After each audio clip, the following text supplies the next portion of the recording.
जय श्री हरि। जय जय श्री नारायण। आप सभी भक्तजनों का हृदय से स्वागत है इस पावन अवसर पर देवउठनी एकादशी की दिव्य कथा सुनने के लिए। आज का यह दिन अत्यंत शुभ, मंगलकारी और सौभाग्य प्रदान करने वाला है। कार्तिक मास के शुक्ल पक्ष की एकादशी को देवउठनी या प्रबोधिनी एकादशी कहा जाता है। इस एकादशी का विशेष महत्व इसलिए है क्योंकि इसी दिन भगवान श्री विष्णु जी, जो 4 महीनों तक योग निद्रा में रहते हैं, वे आज जागृत होते हैं। 4 महीने पहले देवशयनी एकादशी के दिन भगवान क्षीर सागर में शयन करने गए थे और आज देवउठनी एकादशी के दिन वे निद्रा से जागते हैं। यही कारण है कि इस दिन को देवोत्थान कहा जाता है। देवउठनी मतलब देवताओं का उठना। आज का दिन पूरे वर्ष के सबसे पवित्र दिनों में से एक माना गया है। आज से ही सभी शुभ कार्यों का प्रारंभ भी होता है, जैसे विवाह, यज्ञोपवीत, गृह प्रवेश आदि। तो आइए भक्तजनों, हम सब मिलकर श्रद्धा भक्ति से सुनते हैं देवउठनी एकादशी व्रत कथा।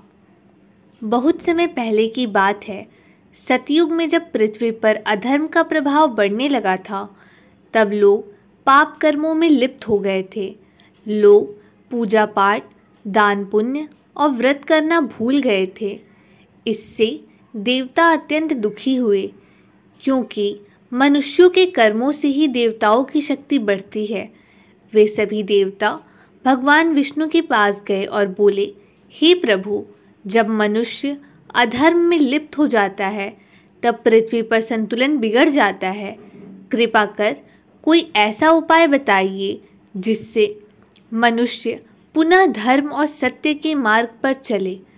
भगवान श्री विष्णु ने मुस्कुराते हुए कहा, हे देवगण, मनुष्य के कल्याण हेतु मैं स्वयं एक उपाय बताता हूँ।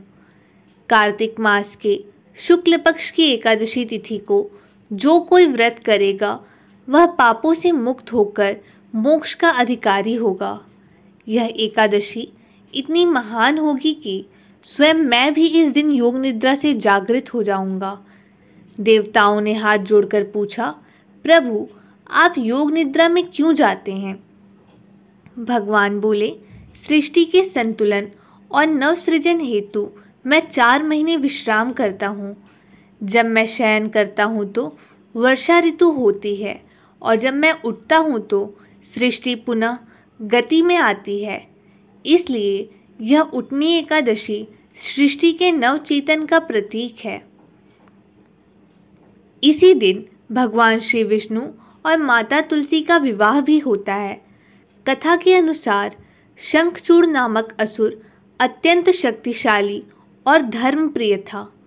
वह देवताओं को परास्त करके स्वर्ग पर अधिकार करने लगा। देवता पुनः भगवान विष्णु के शरण में पहुँचे। विष्णु जी ने कहा, उसकी पत्नी तुलसी बड़ी पतिव्रता है, उसी की शक्ति से वह अजेय बना है। जब तक उसकी पत्नी की पतिव्रता रक्षा नहीं टूटेगी, तब तक शंखचूड़ का नाश नहीं हो सकता। तब भगवान विष्णु ने शंखचूड़ का रूप धारण कर तुलसी के सामने प्रकट हुए। तुलसी ने समझा कि उनके पति लौट आए हैं और उनके चरणों में झुक गई। उस समय उनके पतिव्रत धर्म का भंग हुआ और उसी क्षण शंखचूड़ युद्ध में वीर गति को प्राप्त हुआ।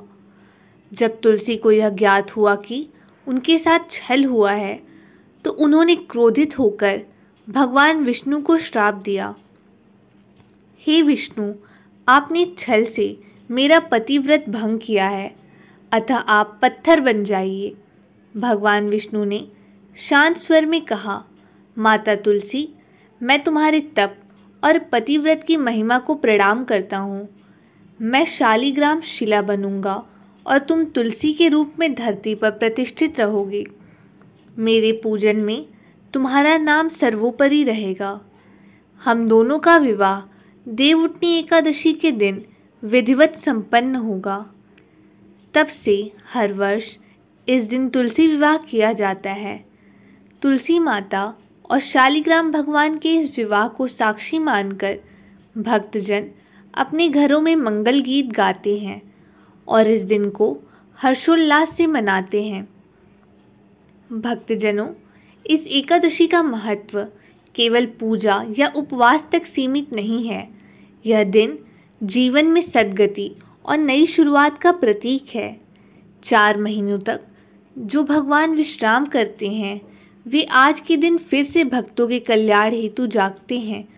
आज के दिन यदि कोई भक्त सच्चे मन से व्रत करता है, स्नान, दीपदान, तुलसी पूजन और भगवान विष्णु का नाम स्मरण करता है, तो उसे असीम पुण्य प्राप्त होता है। इस दिन सुबह सुबह पवित्र स्नान कर घर को स्वच्छ किया जाता है। फिर घर के आंगन या मंदिर में 8 दीपक जलाए जाते हैं, जो 8 दिशाओं का प्रतीक होते हैं। एक लकड़ी की चौकी पर भगवान विष्णु की तस्वीर या शालिग्राम जी रखकर उनके चरणों में तुलसी दल अर्पित किया जाते हैं। फिर भक्त कहते हैं, उठो देव, बैठो गंगा मैया, जागो देव नारायण। 4 महीने की निद्रा पूरी हुई, अब सब मंगल कार्य प्रारंभ। देवउठनी एकादशी से ही विवाह, मुंडन, गृह प्रवेश जैसे शुभ कार्य पुनः प्रारंभ हो जाते हैं। कहा गया है कि इस दिन का व्रत करने से जन्म जन्म की पापों का नाश होता है और व्यक्ति को बैकुंठ धाम की प्राप्ति होती है। देवउठनी एकादशी की पूजन विधि का विस्तार। प्रातःकाल स्नान कर शुद्ध वस्त्र धारण करें। घर में तुलसी माता और भगवान विष्णु का पूजन करें। तुलसी के पास दीपक जलाएं और चारों ओर आटा या चावल से मंडल बनाएं। भगवान विष्णु की मूर्ति के चरणों में तुलसी दल, पुष्प और शुद्ध जल अर्पित करें। ओम नमो भगवते वासुदेवाय मंत्र का जाप करें। रात्रि में जागरण करें, भगवान के भजन गाएं। अगले दिन द्वादशी को ब्राह्मणों को भोजन कराएं और दान दें। गांव में इस दिन बड़ी श्रद्धा के साथ देवउठनी एकादशी मनाई जाती है। लोग मिट्टी की छोटी चौकी पर भगवान विष्णु का चित्र रखते हैं और तुलसी माता के मंडप में सुंदर सजावट करते हैं। महिलाएं मंगल गीत गाती हैं, उठो देव, जागो देव, तुलसी विवाह रचाए देव। बच्चे और बुजुर्ग सब मिलकर दीपक सजाते हैं। तुलसी के मंडप में लाल चुनरी ओढ़ाई जाती है और चांदी सोने के गहनों से तुलसी जी को दुल्हन की तरह सजाया जाता है। फिर शालिग्राम भगवान को वर के रूप में मंडप में बैठाया जाता है। तुलसी और विष्णु जी का यह दिव्य विवाह दृश्य अत्यंत मनमोहक होता है। लोग एक दूसरे को शुभकामनाएं देते हैं और कहते हैं, अब तो देव जाग गए, अब सब मंगल कार्य होंगे। इस दिन गाय, गंगा और तुलसी की पूजा करने से विशेष फल प्राप्त होता है। कहा गया है कि जो भक्त सच्चे मन से यह कथा सुनता या सुनाता है, उसके सभी संकट मिट जाते हैं और जीवन में सौभाग्य स्थिर रहता है। देवउठनी एकादशी हमें यह सिखाती है कि जीवन में विश्राम और पुनः आरंभ दोनों आवश्यक हैं। भगवान विष्णु स्वयं 4 महीने विश्राम करते हैं। यह सिखाता है कि विश्राम आत्मचिंतन का समय है। जब हम भीतर से जागते हैं, तभी हमारे कर्मों में नई ऊर्जा आती है। इसलिए यह एकादशी केवल धार्मिक नहीं, बल्कि जीवन की जागृति का पर्व है। जो व्यक्ति इस दिन व्रत रखता है, सच्चे मन से भगवान विष्णु की आराधना करता है, वह पापों से मुक्त होकर धन, यश, सुख और मोक्ष प्राप्त करता है। इस दिन दान का विशेष महत्व बताया गया है। जो दान करता है, उसे 100 गुना फल प्राप्त होता है। भक्तजनों, यह व्रत केवल पेट के उपवास का नहीं, बल्कि मन और कर्म की पवित्रता का व्रत है। अब भक्तजनों, इस प्रकार यह देवउठनी एकादशी व्रत कथा पूर्ण होती है। हम सब मिलकर भगवान श्री हरि विष्णु जी, माता लक्ष्मी जी और तुलसी माता का स्मरण करते हैं। बोलिए श्री हरि विष्णु भगवान की जय। बोलिए तुलसी माता की जय। हे प्रभु, जैसे आपने देवताओं को पुनः जागृत किया, वैसे ही हमारे जीवन में भी नई चेतना, नई रोशनी लाएं। हमारे घरों में सुख, शांति, स्वास्थ्य और समृद्धि का वास हो। हमारे मन में सदैव भक्ति का भाव बना रहे।